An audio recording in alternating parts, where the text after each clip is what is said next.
अस्सलामुअलैकुम। आज हम लोग curvature and radius of curvature के एक और क्वेश्चन सॉल्व कर लेंगे। पहले वाले लेक्चर में हमने पोलर कोऑर्डिनेट सिस्टम का एक क्वेश्चन सॉल्व किया था, इसमें हम कार्टेशियन कोऑर्डिनेट सिस्टम का क्वेश्चन सॉल्व करेंगे। अभी क्वेश्चन कार्टेशियन कोऑर्डिनेट का है, ये हमें कैसे पता चलेगा, क्योंकि कार्टेशियन और पोलर कोऑर्डिनेट सिस्टम के फॉर्मूलाज अलग अलग होते हैं। तो हमें एक्स और वाई की फॉर्म में दिया जाएगा तो कार्टेशियन कोऑर्डिनेट सिस्टम होगा, तो उसमें कार्टेशियन वाला फॉर्मूला लगेगा। और अगर आर और टीटा के फॉर्म में होगा तो हमें पोलर वाला फॉर्मूला लगाना पड़ेगा। तो दूसरा कार्टेशियन वाला क्वेश्चन हम सॉल्व कर लेते हैं। इसमें हमें radius of curvature and curvature find out करना है। ये कर्व दिया हुआ है, इसको एक दफ़ा लिख लेते हैं हम नीचे भी। 3ax, ये हमें एक्स और वाई की वैल्यू दी हुई है, लाजमी नहीं दी जाए, सिर्फ ये इक्वेशन यहाँ तक भी हो सकती है, पर इस क्वेश्चन में दी हुई है तो मैं कर रहा हूँ। तो पहले हम लिख देते हैं has been noted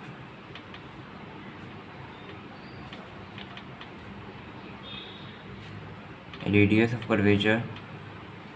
Cartesian coordinate का फॉर्मूला होता है 1 प्लस का वाई डैश का स्क्वायर पावर में 3/2 और नीचे पावर में आ जाता है वाई डबल डैश। और कर्वेचर का फॉर्मूला होगा reciprocal of radius of curvature. इसको इक्वेशन 1 कह देते हैं, इसको इक्वेशन 2 कह देते हैं। अब रेडियस ऑफ कर्वेचर में हमें वाई डैश और वाई डबल डैश चाहिए होगा, तो वाई डैश और वाई डैश डबल डैश हम लोग पहले फाइंड आउट करेंगे, फिर हम लोग वैल्यूज़ को इन फॉर्मूलाज में लिख देंगे। तो वाई डैश मतलब वाई के ऊपर डेरिवेटिव लेना है विद रिस्पेक्ट टू एक्स, तो डिफरेंशिएटिंग इक्वेशन, इसको अल्फ़ा कह देते हैं, equation alpha with respect to x. Equation को डिफरेंशिएट कर देंगे तो हमारे पास 3x स्क्वायर हो जाएगा, ये x के रिस्पेक्ट से ले लें तो 1 हो जाएगा, प्लस 3y स्क्वायर हो जाएगा। तो और यहाँ पे आता है dy/dx, पर हम लोग dy/dx को y डैश की फॉर्म में भी लिख सकते हैं, y का डेरिवेटिव, तो हम लोग इसको y डैश लिख देंगे क्योंकि हम लोग विद रिस्पेक्ट टू x ले रहे हैं। और फिर 3a कॉन्स्टेंट है, बाहर आ जाएगा, और x y पे प्रोडक्ट फॉर्मूला अप्लाई होगा, तो x dot y dash plus का y, 3x स्क्वायर प्लस का 3y square y dash is equal to 3ax y dash plus का 3ay। यहाँ से भी 3 में कॉमन आ रहे हैं, यहाँ से भी दोनों 3 में कॉमन आ रहे हैं, 3 को कॉमन ले लेंगे दोनों जगह से, तो ये हो जाएगा x स्क्वायर प्लस का y square y dash is equal to 3ax y dash plus का ay। 3 से 3 कैंसिल हो जाएगा, तो हमारे पास ये टर्म बन जाएगी x स्क्वायर प्लस का y square y dash ax y dash plus का ay। इसको हम लोग इक्वेशन नंबर ए कह देंगे। यहाँ पे हमने प्रोडक्ट फॉर्मूला अप्लाई किया है, 3a कॉमन तो बाहर आ गया, x y पे हमने प्रोडक्ट फॉर्मूला अप्लाई किया है यहाँ पे। अब हमें जैसे x और y की वैल्यू दी हुई है इक्वेशन में, तो y डैश हम लोग इस तरह नहीं लिख सकते। अगर x और y की वैल्यू हमें क्वेश्चन में नहीं दी हुई होती, सिर्फ यहाँ तक होता, तो फिर हम लोग सिर्फ y डैश के लिए सॉल्व करते और फिर y डबल डैश के लिए सॉल्व करते। पर इसमें x और y की वैल्यू दी हुई है, तो हम लोग y डैश के लिए सॉल्व कर लेंगे पहले, मतलब y को एक तरफ कर लेंगे और फिर इसमें x और y की वैल्यू भी पुट करेंगे। अगर x और y की वैल्यूज़ क्वेश्चन में नहीं गिवन है तो सिर्फ y डैश तक छोड़ देंगे। तो पहले y डैश को एक तरफ कर लेते हैं, y डैश यहाँ पे आ गया, वाई स्क्वायर वाई डैश था ये, और ये भी y, इसमें भी वाई डैश आ रहा था, यहाँ जाके माइनस हो जाएगा ax वाई डैश, और यहाँ पे ay माइनस, यहाँ पे प्लस था वहाँ जाके माइनस का हो गया x square. Y dash common ले लेंगे तो हमारे पास हो जाएगा वाई स्क्वायर माइनस का ax, यहाँ पे था ay माइनस का एक्स स्क्वायर, तो वाई डैश की वैल्यू हमारे पास आ गई ay माइनस का x square upon y square minus का ax। तो वाई डैश हमारे पास इस तरह आ गया। वैल्यूज़ दी हुई हैं तो हमें वैल्यूज़ पुट करनी पड़ेंगी एक्स और वाई की, जो कि हैं सेम ही वैल्यू हैं, एक्स की भी सेम है वाई की भी सेम है, तो पुट कर देते हैं हम लोग फ़ौरन से। Y dash is equal to a 3a upon 2 negative का 3a अपॉन 2 का स्क्वायर, इसमें वाई स्क्वायर फिर 2 का स्क्वायर माइनस का a 3a 2। तो और सिंप्लीफाई कर लेंगे तो हो जाएगा 3a² / 2 माइनस का 9a² / 4, ये हो जाएगा 9a² / 4 माइनस का 3a² / 2। एलसीएम ले लेंगे हम लोग तो ये हो जाएगा 6a² माइनस का 9a² / 4 और ये हो जाएगा 9a² माइनस का 6a² / 4। 4 से 4 कैंसिल आउट, वाई डैश हो गया हमारे पास 3a² / 3a²। सिंपली हमारे पास वाई डैश की वैल्यू आ गई -1। अब y double dash find out कर लेंगे तो वाई डबल डैश हम लोग इक्वेशन ए से करेंगे। तो हम लोग यहाँ पे लिख देते हैं differentiate equation A with respect to x. Equation A हमारे पास ये दी हुई है, x² हो जाएगा 2x प्लस का 2y। अभी यहाँ पे देखें कि y² मल्टीप्लाई हो रहा है वाई डैश से, तो इसमें हमारा प्रोडक्ट फॉर्मूला अप्लाई होगा।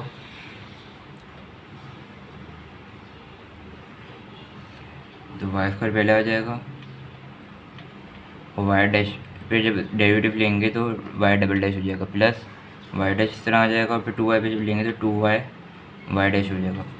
2y पावर फॉर्मूला से बोला और फिर y का भी डेरिवेटिव लेंगे तो वाई डैश हो जाएगा। इस तरह हमने यहाँ पे प्रोडक्ट फॉर्मूला अप्लाई किया इज इक्वल टू ये बाहर आ गया।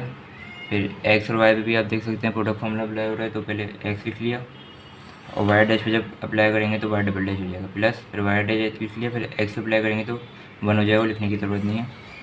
प्लस फिर ए वाई पे हम अप्लाई करेंगे तो a फिर वाई डैश हो जाएगा।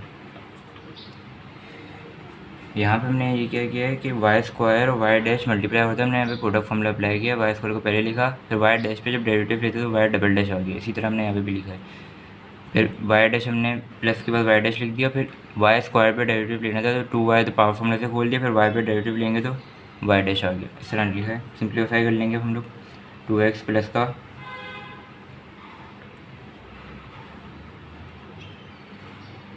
y² y double dash plus का 2y y² dash Y dash square हो गया equal to ax y double dash plus का a वाई डैश प्लस का a y dash 2x plus का y² y double dash plus का 2y y dash square is equal to ax y double dash plus का 2a y dash.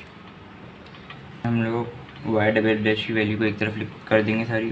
Y double dash y² y double dash था, यहाँ पे भी Y double dash आ रहा है, वहाँ जाके माइनस हो जाएगा ax y double dash is equal to, अब ये दोनों टर्म आ जाके माइनस हो जाएंगी तो यहाँ हो जाएगा 2a वाई डैश ये वाला माइनस का 2x माइनस का 2y वाई डैश स्क्वायर। ये वाई डबल डैश हमने यहाँ पे कॉमन लिया तो y² माइनस का ax, यहाँ से हम 2 कॉमन ले लेंगे a वाई डैश माइनस का 2x 2 कॉमन लिया माइनस का y y dash square divide multiply हो रहा है, वहाँ जाके डिवाइड हो जाएगा तो हो जाएगा 2 multiply by a y dash minus का x माइनस का y वाई डैश का स्क्वायर और y² माइनस का ax। ये वाई डबल डैश की वैल्यू आ गई। तो उसमें भी हमें x और y की वैल्यू पुट करनी पड़ेगी क्योंकि मैं क्वेश्चन में दिया हुआ है। अगर क्वेश्चन में x और y की वैल्यू नहीं दी हुई होती तो हम लोग इसको यहाँ पे करके छोड़ देते, पर ये हो जाएगा हमारे पास Y double dash is equal to 2, यहाँ पे ए हमारे पास है और यहाँ पे वाई डैश की वैल्यू हम लोग लिखेंगे -1 क्योंकि वाई डैश हम लोग पहले ही फाइंड आउट कर चुके हैं। -1 माइनस x है तो -3a/2 माइनस y था तो 3a/2 और वाई डैश का स्क्वायर था तो वाई डैश वैल्यू 1 -1 और फिर स्क्वायर। नीचे है हमारे पास y² माइनस का ax तो ये हो जाएगा 9a² / 4 माइनस का a जब मल्टीप्लाई बाय 3a/2, ये है और ये x है। x और y की वैल्यूज पुट किया, कुछ भी नहीं किया अभी। सिंप्लीफाई कर लेते हैं। Y double dash is equal to 2 minus a minus का 3/2 स्क्वायर से कैंसिल हो 1 फिर माइनस का 3a/2।